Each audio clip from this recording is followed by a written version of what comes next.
अस्सलाम वालेकुम। Bright sparks Yusuf academy के चैनल स्पीक विद नॉलेज पे आपको खुश आमदीद।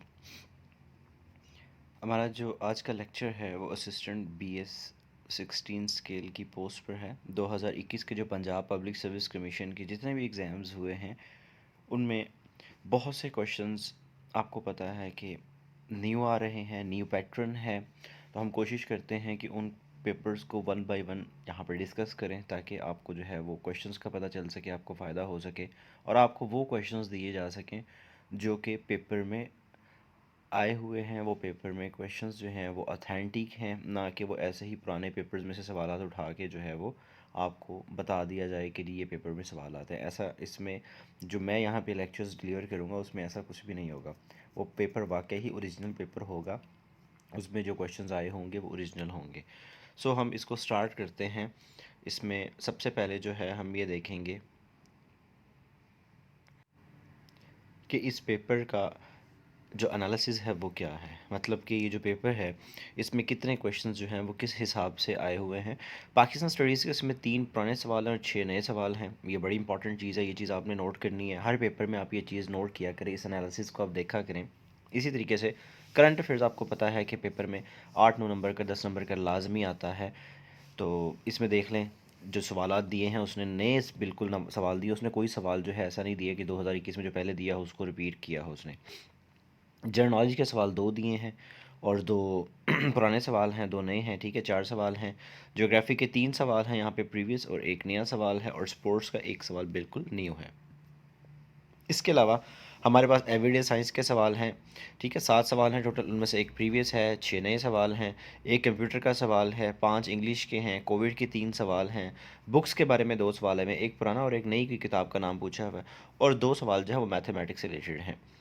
तो आपने इस एनालिसिस को देखना है, आपको देखने के बाद अंदाज़ा हो जाएगा कि इन चीज़ों को आपने किस तरीके से मैनेज करना है, कैसे आपने आगे फ्यूचर में तैयारी करनी है, किस तरीके से पैटर्न जो है वो चेंज हो रहा है, कैसे वो सवालात पूछ रहा है।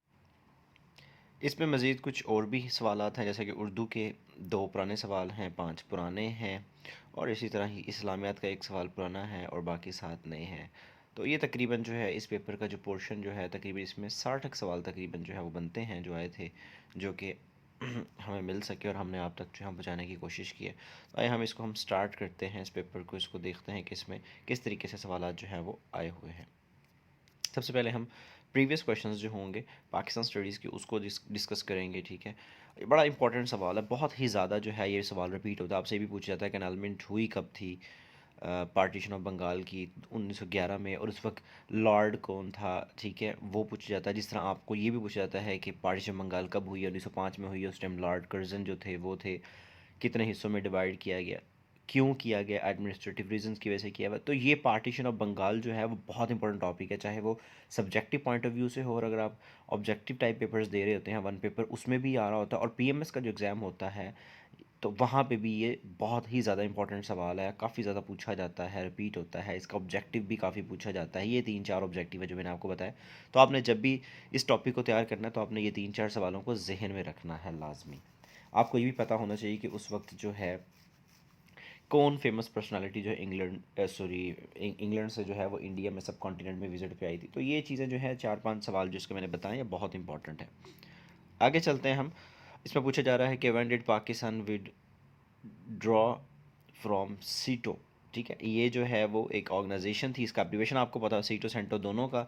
और इनका आपको पता होना चाहिए कि पाकिस्तान इनको ज्वाइन कब किया और पाकिस्तान इनको इनमें से पाकिस्तान ख़त्म कब हो गया, विड्रॉ कब हो गया, इनके हेडक्वार्टर कहाँ था ये भी आपको पता होना चाहिए। तो कुछ जो है वो इजाफी इन्फॉर्मेशन मैं आपको यहाँ पे साथ साथ बता रहा हूँ, आपने ये नोट कर लेनी क्योंकि ये पेपर में वो चीज़ें जो आती रहती हैं। आगे चलते हैं हम। रोहिणी, ये बड़ा इंपॉर्टेंट सवाल है, ये भी काफ़ी रिपीट होता रहता है पंजाब पब्लिक सर्विस कमीशन के पेपर्स में, और इवन जो बाकी सर्विस कमीशन के एग्जाम्स हैं उनमें भी इस तरह के सवाल ये आते रहते हैं कि ये जो आप तैयारी कर रहे हैं सिर्फ पंजाब पब्लिक सर्विस कमीशन के लिए नहीं है, ये सब के लिए। इवन ये सीएसएस में जो सीएसएस का जो प्रिलिमिनरी टेस्ट है उसके लिए भी है ये। तो रोहिणी जो है कहाँ पर है, ये एक डिस्ट्रिक्ट है, ये सक्खर में है, तो आपको इसके बारे में भी पता होना चाहिए। आगे चलते हैं हम न्यू क्वेश्चंस की तरफ। न्यू क्वेश्चंस देखते हैं कि पाकिस्तान स्टडीज़ के न्यू क्वेश्चंस हमारे पास कौन कौन से जो हैं वो आए। तो इसमें पूछ रहा है कि लास्ट प्राइम मिनिस्टर कौन था यूनाइटेड पंजाब का। तो बड़ा यूनिक डिफरेंट क्वेश्चन डाला उसने। आपको अब पहले का भी पता होना चाहिए और लास्ट का भी पता होना चाहिए। तो ये सर मलिक खिज़र टिवाना थे, ठीक है जी। ये सवाल आपने इस तरीके से कवर कर लेना है। इसके अलावा हम एक और चीज़ यहाँ पे देख रहे हैं कि यूनाइटेड जो पंजाब था, ठीक है, उसके लिए जो है उसकी फॉर्मेशन कब हुई थी और उसको अबॉलिश कब किया गया, उसकी डेट बताई गई है। फर्स्ट जो पोजीशन होल्डर थे सर सिकंदर हयात थे, मैंने बताया कि फर्स्ट और सेकंड का आपको पता होना चाहिए। तो ये कुछ यहाँ पे इंफॉर्मेशन दी गई है आपको, इसको आपने याद कर लेना है।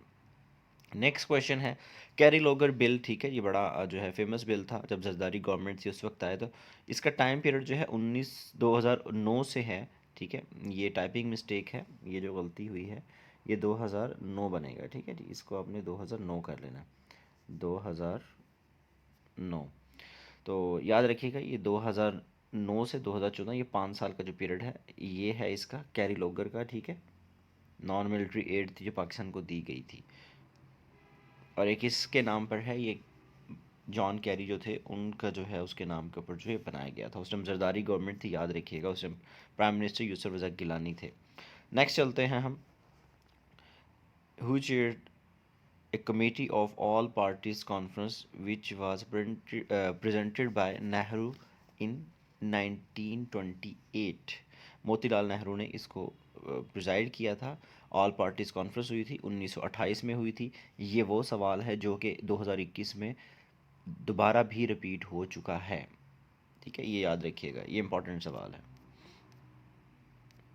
आगे चलते हैं, referendum on allowing Pervez Musharraf to continue as president for 5 years was held in Pakistan on dash. ये बड़ा इंपॉर्टेंट सवाल है। मुशर्रफ कब प्रेसिडेंट बने, कब चीफ एग्जेक्टिव बने, कब इन्होंने रेफरेंडम करवाया, कब जो है इन्होंने मार्शल लॉ लगाया, ठीक है, कौन से वे प्रेसिडेंट थे, कौन से आर्मी चीफ थे, आर्मी चीफ का इनका टेनोर क्या है, ठीक है। उसके अलावा इन्होंने कौन सा ओहदा रखा हुआ था, इनके होते हुए जितने भी प्राइम मिनिस्टर हैं उनके नाम ये देखें। मैंने फिंगर टिप्स के ऊपर आपको 9 सवाल बता दिए हैं। तो यहाँ से आपने 9 तकरीबन सवाल जो है वो निकाल लेने हैं। ये जो मैंने बताए हैं इसको आपने लिख लेना है, ये बहुत इंपॉर्टेंट सवाल आते हैं ये। आगे चलते हैं जी हम, ये इसके रेफरेंडम के बारे में है, ठीक है जी।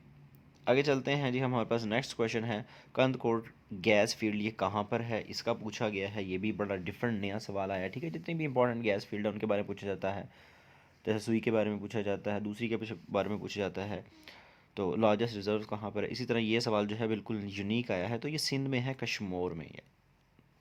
तो ये भी आपने याद रख लेना है। आगे चलते हैं जी, इसके बारे में आपको कुछ इन्फॉर्मेशन दी गई है जो कि पेपर में भी कभी इन फ्यूचर आ जाए। तो ये है कि आपने ये डिस्कवर कब हुआ, जैसे कि सुई है 1952 में डिस्कवर हुई थी, ठीक है। तो आपने ये चीज़ याद रखने की कोशिश करनी है। आगे चलते हैं हम नेक्स्ट क्वेश्चन की तरफ। पीएफए पंजाब फूड अथॉरिटी, ये कभी सवाल नहीं आया था, पहली दफ़ा 2011 में इसको बनाया गया। अब आपने करना ये है, पंजाब में फ़ूड का मिनिस्टर कौन है, पंजाब फूड अथॉरिटी का हेड कौन है, ये 2 बातें आपने याद रखनी। हेड क्वार्टर तो लाहौर है, ये तो सबको पता है। तो ये आपने लाजमी 2 बातें खुद लिख लेनी है, याद कर लेनी है। आगे चलते हैं हम न्यू क्वेश्चंस की तरफ, जो हमारे पास करंट अफेयर्स के वर्ल्ड से रिलेटेड क्वेश्चंस हैं उनको देख लेते हैं हम। 11th सेक्रेटरी जनरल जो है ओआईसी का, उसका पूछा जा रहा है, ऑर्गेनाइजेशन ऑफ इस्लामिक कॉन्फ्रेंस। आपको ओआईसी जो है वो दे के पूछा जाएगा, आपको पता होना चाहिए।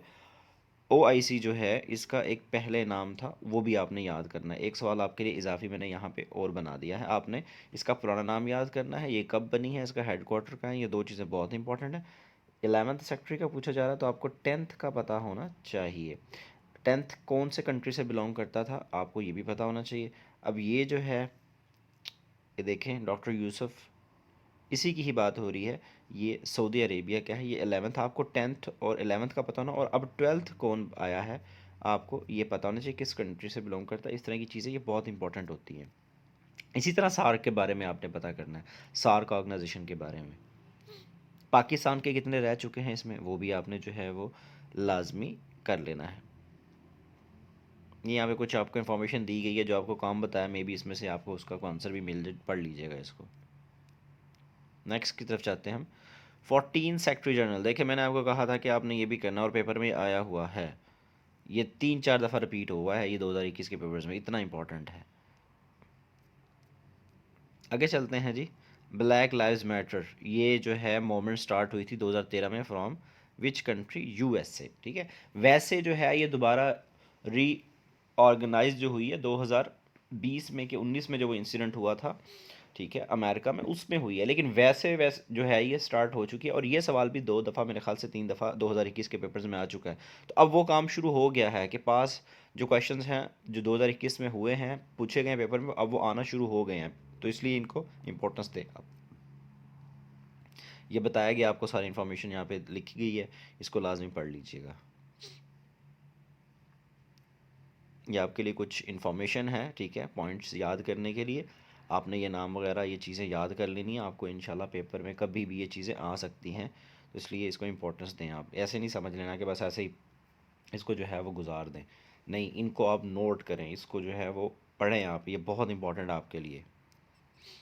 आगे चलते हैं। Which country introduce equal payment for male and female workers in private sector? UAE. बड़ा इंपॉर्टेंट सवाल है ये भी मैंने पीपीएससी के अलावा भी किसी और टेस्टिंग सर्विस का जो एग्ज़ाम हुए थे, मैंने वहाँ पे भी इस सवाल को देखा है। Name the city which is most densely populated city in the world. None of this. Dhaka है। आगे चलते हैं। COP 206। मेरे जो जनरल नॉलेज का सेक्शन है, मेरी जनरल नॉलेज की जो सीरीज चल रही है लेक्चर्स की, उसमें आप जाके दूसरा या तीसरा लेक्चर है, मेरा ख्याल दूसरा होगा शायद, वहाँ पे जाके आप देखें, वहाँ पे आपको क्लाइमेट चेंज के बारे में और इन कॉन्फ्रेंसेस के बारे में सारी लिस्ट बताई गई है। आप उन सारी लिस्ट को तैयार कर लें, उन सारे उस पूरे लेक्चर को सुने। वो इतना ज़्यादा बड़ा लेक्चर नहीं है वो लिस्ट तैयार करें आप, जहाँ जहाँ ये हुई हैं वो याद करें। ये बहुत इंपॉर्टेंट सवाल है, लाजमी पेपर्स में पूछे जाते हैं, कि क्लाइमेट चेंज अब वैसे ही बहुत इंपॉर्टेंट टॉपिक है, चाहे PMS हो, CS हो, वहाँ पे तो 100 नंबर का ऐसे भी उसमें अब आने लग गया है, और काफ़ी टाइम से आ रहा, अब ज़्यादा आएगा, क्योंकि ये बहुत ज़्यादा जो है वो सीरियस इशू बनता जा रहा है दुनिया का, specially for the countries like Pakistan and India वगैरह।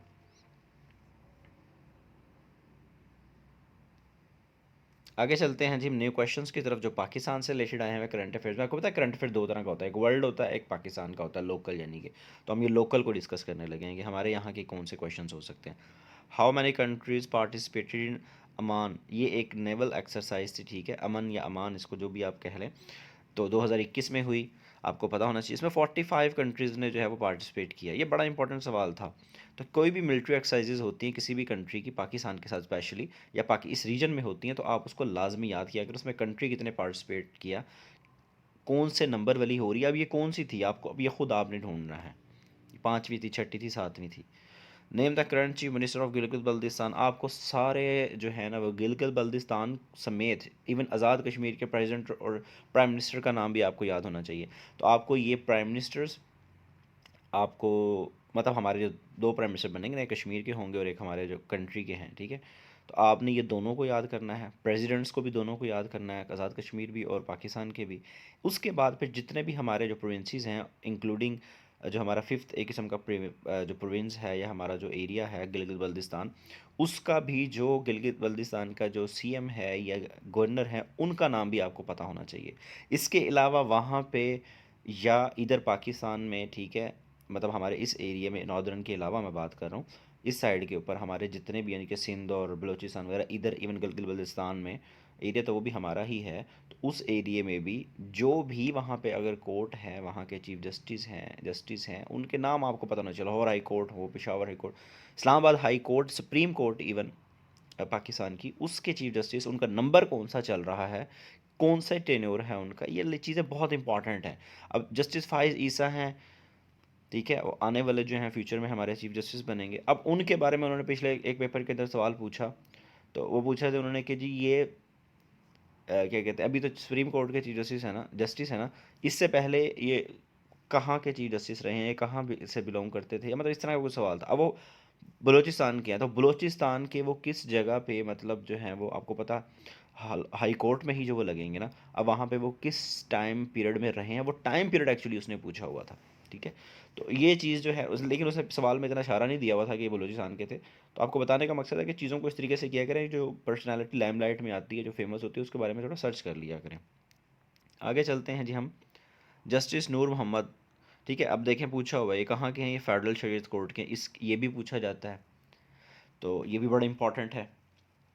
इसी तरह से बाकी जो है वो चीज़ें लाजमी आपको पता होनी चाहिए। ये फेडरल शरीयत कोर्ट के बारे में बताया गया, कुछ इन्फॉर्मेशन 1980 में बनी है, बड़ा इंपॉर्टेंट सवाल है। तो आपने ये सारी चीज़ें जो हैं वो क्या करना है, इनको जहन में रखना। इस तरीके से तैयारी की जाती है जीके की, आपने इन चीज़ों को याद कर लेना है। आगे चलते हैं हम, कुछ प्रीवियस क्वेश्चन हैं जो जनरल नॉलेज के हैं, इसके बाद हम न्यू क्वेश्चन की तरफ जाएंगे इंशाल्लाह। तो हमारे पास जो प्रीवियस क्वेश्चंस में आ रहा है वो पूछा जा रहा है कि वॉल स्ट्रीट जो है वो कहाँ पर है। तो न्यूयॉर्क में, ये बहुत रिपीट होता है ये सवाल भी। अब हमारे पास जो नया क्वेश्चन है वो जिनेवा के बारे में है कि फेमस सिटी है किस कंट्री का, स्विट्ज़रलैंड का है। और इसमें इस कंट्री में जो इस सॉरी इस शहर में जो है बहुत ही ज़्यादा जो है वो ऑर्गेनाइजेशन जो हैं, फेमस ऑर्गेनाइजेशंस, उनके हेडक्वार्टर आपको मैं आपको बता देता हूँ। न्यूयॉर्क, वाशिंगटन और ये Geneva, in countries, in cities के अंदर जितने भी ऑर्गेनाइजेशंस के हेडक्वार्टर्स हैं उनकी अलग एक लिस्ट बना लें आप तीनों सिटीज़ की, और उनको याद कर लें। पेरिस का भी कर लें बेशक आप। ये 3-4 कंट्रीज़ के अंदर जो है वो ज़्यादा हैं, ठीक है। तो आप इनको याद करने की कोशिश करें, क्योंकि ये पेपर में ऑर्गेनाइजेशन के सवाल एक दो लाजमी आने होते हैं, तो आप ऐसे ही कन्फ्यूज़ होने से बेहतर है कि आप उसको कवर कर लें। आगे चलते हैं हम कुछ नए क्वेश्चन की तरफ, जनरल नॉलेज की तरफ। उसमें हमारे साथ पूछा जा रहा है कि what is the currency of Indonesia. रुपया है, आपको पता होना चाहिए रुपया। 3-4 इंपॉर्टेंट कंट्रीज़ की जो है ना वो करेंसी है। पाकिस्तान है, इंडिया है, इसका है, ठीक है। बांग्लादेश का आपसे पूछ सकता है, वहाँ पे टका यूज़ होता है, ठीक है। आपको तुर्की का पूछा जा सकता है, बड़ा इंपॉर्टेंट है वो, ठीक है। लीरा आई गेस है। मलेशिया का लाजमी आप याद कीजिएगा। तो आगे चलते हैं हम, how many times the work of international committee of red cross. अब ये रेड क्रॉस जो है इसको जो है वो नोबेल प्राइज़ दिए गए हैं। इसके बारे में पूछा जा रहा है कि इनको जो है वो नोबेल प्राइज़ कितनी दफ़ा दिया गया, 3 दफ़ा दिया गया। अब ये सवाल आया हो पेपर में कि 3 दफ़ा दिया गया, पहली दफ़ा आया समझो अगर। तो अब वो नेक्स्ट टाइम क्या करेगा, आपको वो इनके साल पूछ सकता है। वो इस तरीके से घुमाता है चीज़ों को, इसलिए मैंने साथ ही मेंशन कर दी हैं जो कितने कौन कौन से साल में है। अब हम जो है हमारा नेक्स्ट जो क्वेश्चंस होंगे हमारे वो ज्योग्राफी से रिलेटेड होंगे। अब हम देखते हैं कि ज्योग्राफी के कौन कौन से सवाल आए हुए हैं। पूछ रहा है कि पाकिस्तान कहाँ पर है। मैंने बताया था जापान, पाकिस्तान, आज़रबाईजान, ठीक है, वेनेजुएला, क्यूबा, इस तरह की कुछ ये 5-7 कंट्रीज है जिनकी जो है वो एग्जैक्ट लोकेशन वो ज़रूर पेपर में पूछता होता है, किसी ना किसी पेपर में रिपीट करता है, यानी कि ये मोस्ट रिपीटेड क्वेश्चंस में से वो क्वेश्चंस हैं। पीपीएससी अगर पास पेपर में से क्वेश्चंस दे रहा है 40-50, तो वो यही इसी तरह के क्वेश्चंस दे रहा है। आसान है ये, इतने मुश्किल नहीं होते। आगे चलते हैं, रकापोशी, इसको जो है हम मदर ऑफ़ द क्लाउड्स भी कह सकते हैं, ठीक है। ये बहुत इंपॉर्टेंट सवाल है, ये बहुत ज़्यादा रिपीट होता है। इसकी एग्जैक्ट लोकेशन, इसकी ये सारी कुछ मेजरमेंट्स वगैरह, ये वो चीज़ें आपको पता होनी चाहिए, क्योंकि ये सवाल अब का नहीं मैं देख रहा, ये 2020 में पहली दफ़ा आया और उसके बाद से अब देखें 21 में भी काफ़ी रिपीट कर रहा है इस सवाल को। तो एक कराक्रम रेंज में आता है। अब ये कुछ इन्फॉर्मेशन है, ठीक है, आपको पता होना चाहिए ये कहाँ पर है। एक्चुअली इसकी लोकेशन कहाँ बनती है, ये बनती है ये नगार वैली, ठीक है। तो आपको ये पता होना चाहिए north side of the Gilgit बनेगी। तो ये भी आपको पॉइंट पता होना चाहिए, क्योंकि वो जिस तरह की चीज़ें आप डाल रहा है पेपर के अंदर। इसके अलावा आपको पता होना चाहिए 27th थोड़ी हाईएस्ट पीक होगी, ठीक है। तो ये इस तरह की चीज़ें ना अब आपके लिए इंपॉर्टेंट है, इनको याद रखा करें। आगे है चश्मा कैनाल लिंक्स किससे करता है, इंडस रिवर से करता है। तो ये पेपर में सवाल उसने दिया, लेकिन उसने नन ऑफ दीज का ऑप्शन डाल दी, क्योंकि अब वो कुछ पेपर्स के अंदर नन ऑफ दीज के 5, 7, 8, 10 सवाल लाजमी डाल रहे हैं। आगे चलते हैं जी, कुछ न्यू क्वेश्चंस की तरफ जो ज्योग्राफी के पोर्शन में पूछे गए हैं। Which was the last leap year, 2020 था। आपको लीप ईयर्स का पता होना चाहिए, और नेक्स्ट कौन सा आ रहा है वो भी आपको पता होना चाहिए। आगे चलते हैं जी हम कंप्यूटर का सवाल की तरफ जो हमारे पास आया है। एलसीडी का एब्रीवेशन पूछा हुआ है, तो ये जो है आपके सामने है, लिक्विड क्रिस्टल डिस्प्ले, इसको आपने इसी तरह से देख लेना है। अब हम चलते हैं प्रीवियस उन क्वेश्चंस की तरफ जो कि एवरीडे साइंस से पूछे गए हैं। एवरीडे साइंस में जो है आइसोटोप्स के बारे में पूछा गया, आपको पता होना चाहिए, ठीक है। कॉमन सा सवाल है। आइसोटोप्स जो है वो उसमें सेम नंबर होते हैं but different number of neutrons होते हैं। आगे चलते हैं जी न्यू क्वेश्चंस की तरफ। एवरीडे साइंस के न्यू क्वेश्चंस है हमारे पास। एसिड के बारे में पूछा, which is used in fermentation process of food, ठीक है जी, तो ये आपको पता होना चाहिए। आगे चलते हैं, हमारे पास जो है वो पूछा गया, the material which is use in blood clotting is made up of protein. तो ये भी बड़ा कॉमन सा सवाल था वैसे।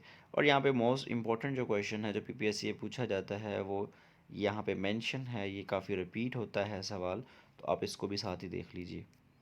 आगे चलते हैं, इंपॉर्टेंट रीडिंग दी गई है आपको, आपको जो है वो प्रोसेस के बारे में बताया गया जो ब्लड क्लॉटिंग की होती है, इसको भी आप देख लीजिएगा कि उसको क्या कहते हैं। इंटरेस्टिंग इन्फॉर्मेशन दी गई है आपको। Which rays are more penetrating among all, gamma rays, ठीक है जी।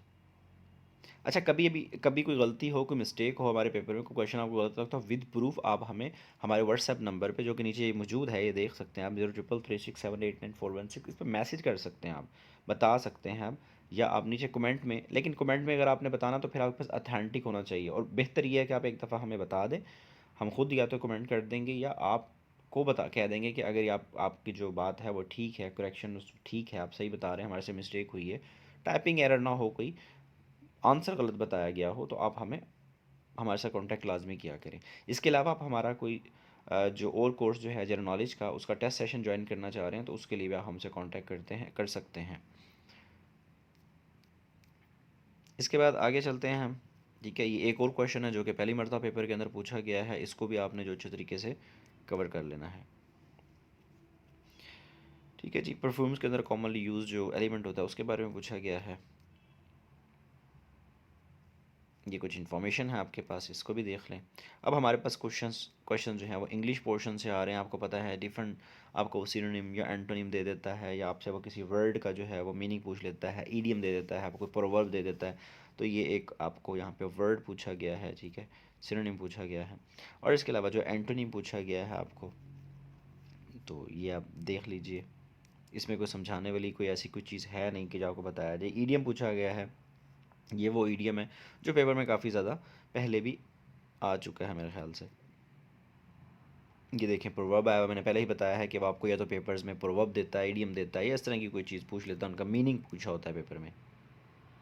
ये स्पेलिंग दिए हुए हैं कुछ वर्ड्स के, वो स्पेल मिस जो है वो प्लेस कर देता है, आगे पीछे कर देता है, और आपसे कहता है कि इसका सही स्पेलिंग बताएं। सो ये इंग्लिश का पोर्शन था। अब हमारे पास जो नेक्स्ट क्वेश्चंस आ रहे हैं वो जो हैं वो कोविड के बारे में है। इसको हमने करंट अफेयर्स में भी डाल सकते हैं, लेकिन इसको मैंने कोविड का सेक्शन अलहदा से कर दिया है। इसमें पूछा जा रहा है कि name the country that develop first corona virus vaccine for the animals. इसका नाम भी मेंशन किया गया है, ये जो आपके सामने है इसका नाम आपने याद रखना है। कभी पेपर में मे बी ये भी आ सकता है, क्योंकि ये सवाल 2 दफ़ा पेपर में आ चुका है अब तक 2021 में। रशिया इसका आंसर है, 31 मार्च 2021 को उन्होंने बनाई थी, तो ये बात आपने याद रखनी है।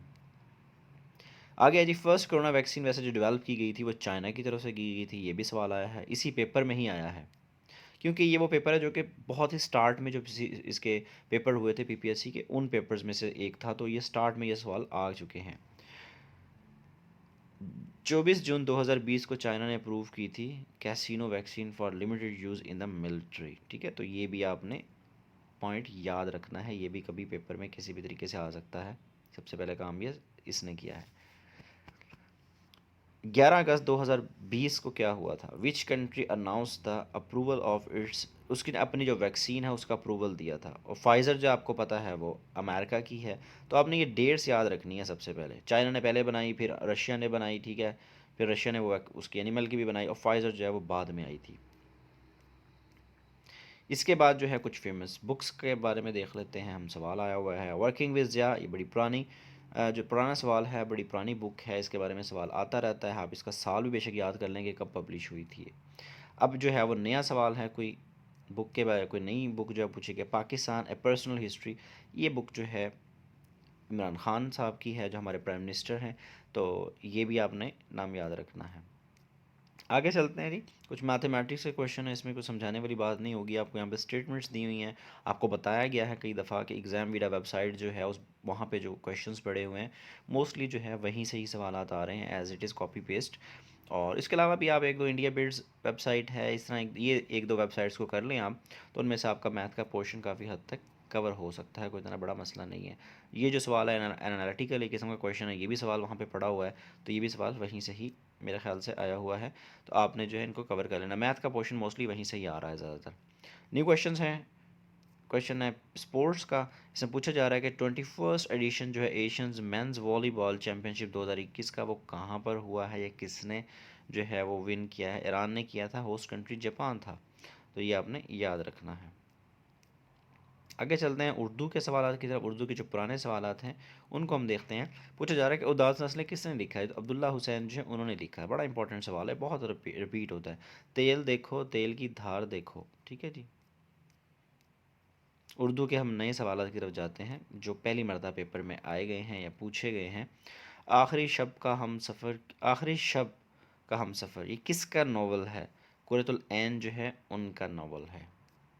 इसके बारे में मज़ीद आप देख सकते हैं, कब पब्लिश हुआ या जो भी आप देख सकते हैं। कुरतुल ऐन हैदर जो है उनके बारे में याद रखिए कि उनके टोटल 8 नावल हैं। ठीक है, बड़ा इंपॉर्टेंट पॉइंट है कि 8 नावल हैं उनके टोटल, और जिनमें जो है आप नाम याद रख सकते हैं। मेरे भी सनम खान है, ठीक है, ये एक है, ठीक है, सफीना गम दिल, आ कदर, ये बहुत इंपॉर्टेंट है। आखिरी शब के हम सफ़र ये भी बहुत इंपॉर्टेंट है इनका, ये भी याद रखिएगा आप, ये भी पेपर में कभी आ सकता है। ये तीन जो मैंने हाईलाइट किए हैं इनको आपने लाजमी अच्छे तरीके से क्या करना है, याद कर लेना है। इंटरेस्टिंग इन्फॉर्मेशन थी आपके लिए। रिसाला फ़नून किसकी अदारत में शाया हुआ? तो अहमद नदीम कासमी ने शाया किया था और मई 1963 में हुआ था। ठीक है, ये भी आपको एक इन्फॉर्मेशन जो है वो मज़ीद मतलब मैं दे रहा हूँ ताकि आपको कभी पेपर में ये पूछा जाए तो आपको पता होना चाहिए। आगे चलते हैं जी हम नेक्स्ट क्वेश्चन की तरफ। बांग दरा कितने दौर पर मुश्तमिल है? 3 ये सवाल हमने अल्लामा इकबाल का जो मैंने एक लेक्चर दिया था उसमें भी बताया, और अल्लामा इकबाल के जितने भी सवालात जो हैं बांग दरा वगैरह के बारे में, उनकी बुक्स के बारे में, वो हम वहाँ पे डिस्कस कर चुके हैं। आप कोशिश किया करें कि हमारे जनरल नॉलेज की जो सीरीज़ है वो जो लेक्चर्स चल रहे हैं उनको आप लाजमी सुनें। उसमें आपको टॉपिक वाइज सेक्शन वाइज जो है वो क्वेश्चंस मिलेंगे, यानी कि कोई भी टॉपिक ऐसे कि अल्लामा इकबाल है उनके बारे में जितने भी सवालात आए हुए हैं वो सारे आपको एक जगह के ऊपर मिलेंगे। कायदे आज़म के ऊपर सवाल आता है तो हमारा पहला लेक्चर ही कायदे आज़म के ऊपर था। जो जनरल नॉलेज का हमने लेक्चर स्टार्ट किए थे, वेरी फर्स्ट लेक्चर जो मेरे दो हैं वो कायदे आज़म की पर्सनालिटी पे ही हैं। जितने भी सवाल बीपीएससी पे आए हुए हैं वो सारे वहाँ पे मौजूद हैं। तो हमने टॉपिक वाइज हर सब्जेक्ट के जो टॉपिक है उनको डिवाइड करके उन क्वेश्चंस को पूरी जो पास पेपर के सवाल हैं वो निकाल के उनको हमने लेक्चर की फॉर्म में तैयार किया हुआ है और आपको यानी कि डिलीवर किया है। तो आप लाजमी उनको जो है वो लाजमी सुने। आगे चलते हैं जी। मिर्ज़ा गालिब के उर्दू दीवान जो है उनकी बात की गई है। ठीक है, उनका दीवान वैसे एक है, ये भी एक जो है ना वो आपको पॉइंट आपके लिए इंपॉर्टेंट है कि याद रखिएगा उनका जो दीवान है वो उर्दू में सिर्फ एक ही है, फ़ारसी में भी दीवान उनका एक ही है। तो ये मतलब सवाल जो पूछा गया है आपको इसको याद रखना चाहिए। कुछ लोग 3 समझते हैं जो कि गलत है। मिर्ज़ा गालिब का जो दीवान है उनकी अपनी ज़िंदगी में 5 मरतबा छपा था, ये भी एक बड़ा इंपॉर्टेंट पॉइंट आपने याद रखना है। उसके बाद तो फिर जारी बात है बहुत दफ़ा छपा होगा। आगे चलते हैं जी। आज़ाद नज़म का बानी किसको कहा जाता है? आज़ाद नज़म में अगर नाम देखा जाए ना जो ज़्यादा फेमस है, ज़्यादा मशहूर है, तो वो नून मीम राशिद का है या तसद्दुक़ हुसैन खालिद का है। ठीक है जी, तो ये आपने याद रखना है। इस्माइल मेरठी जो हैं, ठीक है, उनको क्या उनको वो किस लिए मशहूर हैं ये बताया गया है। आज़ाद नज़म को अंग्रेज़ी में जो है फ्री वर्स कहा जाता है। ठीक है, और काफ़ी और अदीब से आज़ाद लेकिन पाबंद वज़न और बहर पर मबनी जो शायर होता है उसको आज़ाद नज़म कहा जाता है। तो ये नाम बताए गए हैं कि ये 3-4 नाम हैं जो बड़े मशहूर हैं जो कि आपको याद होने चाहिए। इसके अलावा नज़म का बड़ा शायर जो है कहा जाता है वो अकबर अलाहाबादी को कहा जाता है। नज़म मोरा के बानी जो इस्माइल मेरठी हैं, अब्दुल हरीम शर को भी समझा जाता है, और नसरी नज़म जो होती है उसके बानी हकीम यूसुफ़ हैं। तो ये आपने चीज़ें याद रखनी है। अब हम इस्लामियात के कुछ पुराने सवालात को देख लेते हैं जी। किस सहाबी के दौर में कुरान पाक को किताब की शक्ल दी गई? हज़रत अबू बकर सिद्दीक़ रज़ियल्लाहु तआला अन्हु के दौर हुकूमत में ऐसे हुआ था जो कि पहले खलीफा बने थे हमारे। आगे चलते हैं जी।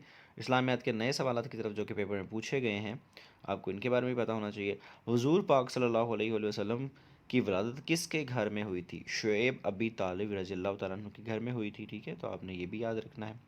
इस्लामियात के सवाल हैं बहुत सेंसिटिव होता है, खुदा ना खास्ता अगर कोई गलती कोई मिस्टेक हो जाती है तो आप उस चीज़ को जो है वो हमें ज़रूर बताइएगा। ठीक है, और किसी भी तरह से कोई मिस्टेक हो जाए तो आपने लाजमी जो है वो इन्फॉर्म करना है, लेकिन आपने विद प्रूफ जो है वो करना है कि आंसर गलत बताया। अगर वैसे अगर कोई खुदा ना खासा कोई छोटी मोटी मिस्टेक हो जाती है तो वो अल्लाह ताला जो है उसके लिए हमें माफ़ करे।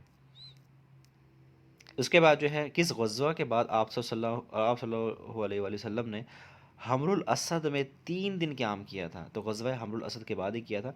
ये आपने याद रखना है कि क़याम कितने दिन का था? तो ये 3 दिन का था। ये इंपॉर्टेंट सवाल है, ये दोबारा रिपीट हो सकता है काफ़ी।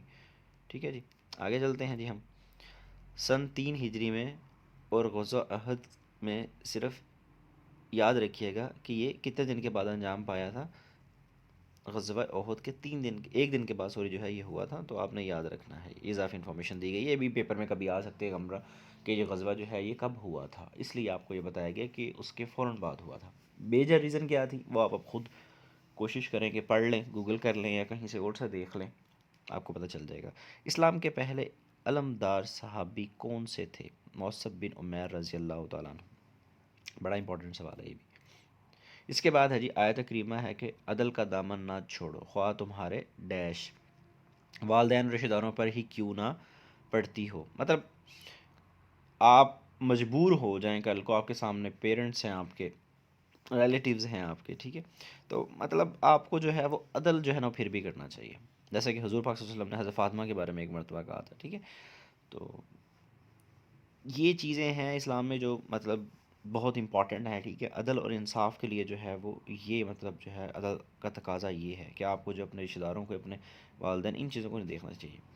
तो अब ये कुरान पाक की एक आयत है, उसको जो है उठा के उसने सवाल बनाया हुआ था। अब सूरत उन-निसा की आयत नंबर 13 है, आप उसको एग्जैक्टली जाके वहाँ से पढ़ सकते हैं, तर्जुमा देख लें कुरान पाक में तो आपको समझ आ जाएगा। हर कुल रूम, ठीक है जी, को आप सल्लल्लाहु अलैहि वसल्लम का ख़त कौन देने गया था? हज़रत दहिया कल्बी जो हैं वो देने गए थे, ठीक है। तो ये भी बड़ा डिफरेंट यूनिक सा सवाल आया था। इसके बाद जो है वलीद बिन उकबा को ग़ज़वा बदर में किसने कत्ल किया था? हज़रत अली रज़ी अल्लाह तआला अन्हु ने, ठीक है। तो ये भी आपने पॉइंट याद रखना है। ग़ज़वा बदर कब हुआ था, ये भी बड़ा इंपॉर्टेंट सवाल है, आपको पता है, पहले बताया हुआ है। हज़रत अली रज़ी अल्लाह तआला अन्हु जो है उनकी वालदा का नाम पूछा है, फ़ातिमा बिनते असद था, ये भी आपको पता होना चाहिए। हज़रत अबू बकर, हज़रत उमर, ठीक है, हज़रत खतीजा, इन हज़रत आयशा, इनकी जो है वालदा जो हैं उनके नाम आपको पता होने चाहिए लाज़मी। मतलब चारों खलीफा जो हैं उनका, उनके जो ट्राइब्स जो थे, मतलब उनके जो कबीले थे वो भी आपको पता होना चाहिए। हज़रत क्या कहते हैं आमना, उनका भी पता होना चाहिए। हज़रत हलीमा, मतलब ये सारे जो मतलब फ़ेमस पर्सनालिटीज़ हैं, इनके बारे में तो हमें फ़ेमस बेसिक इन्फॉर्मेशन पता होनी चाहिए, ज़रूरी है। तो यही चीज़ें वो पेपर के अंदर पूछ लेता होता है। सो हमारे पास इतने ही सवाल थे, आपने देख लिया 62 क्वेश्चंस थे। तो द एंड हो गया, हमारा जो लेक्चर कंप्लीट हो गया। हमने जितने सवाल हमारे पास थे वो आपको दे दिए। कोशिश होती है कि मैक्सिमम सवाल इकट्ठे हों, मैक्सिमम सवाल कहीं से मिल जाएं, तो फिर जो है इनको प्रिपेयर करके अच्छे तरीके से अथेंटिक इन्फॉर्मेशन के साथ, इजाफी इन्फॉर्मेशन के साथ आपको प्रोवाइड किया, चाहे लेट ही क्यों ना प्रोवाइड किया जाए। तो ये सवाल बहुत इंपॉर्टेंट हैं, ये मैंने आपको बताया। इनमें से कुछ सवाल ऐसे हैं, इस पूरे पेपर में 62 पे क्वेश्चंस हैं, आपको पता है इस बात का। और इन 62 क्वेश्चंस के अंदर, क्योंकि पेपर स्टार्ट में हुआ था, अब इन क्वेश्चंस के अंदर अब 5-6 महीने के बाद बहुत से सवाल रिपीट हो रहे हैं। एटलीस्ट इसी पेपर में से, जिस तरह मैंने ये पेपर डिलीवर किया है, आपको बताया है, इसमें से 5-6 नंबर का पेपर जो है वो लाजमी आया हुआ है। तो मीन्स अब आप जैसे जैसे आगे बढ़ते जाएंगे, यही सवालों में से वो पीछे से रिपीट करता जाएगा। ठीक है जी, आप इसको प्रिपेयर करें। और अगर आप हमारा टेस्ट सेशन ज्वाइन करना चाहते हैं तो ज़रूर हमसे कांटेक्ट करें। हमारा नंबर जो है वो आपको बताया गया है, इस लेक्चर के दौरान भी जो है वो नीचे लिखा हुआ था, मेंशन था 0333678941 आप मैसेज करके, व्हाट्सएप करके सिर्फ आप हमसे कांटेक्ट कर सकते हैं, हमारा टेस्ट सेशन ज्वाइन कर सकते हैं, और इन पेपर्स की या इन लेक्चर्स की आप PDF भी ले सकते हैं। ठीक है जी, अपना ख्याल रखिएगा। अल्लाह हाफिज़।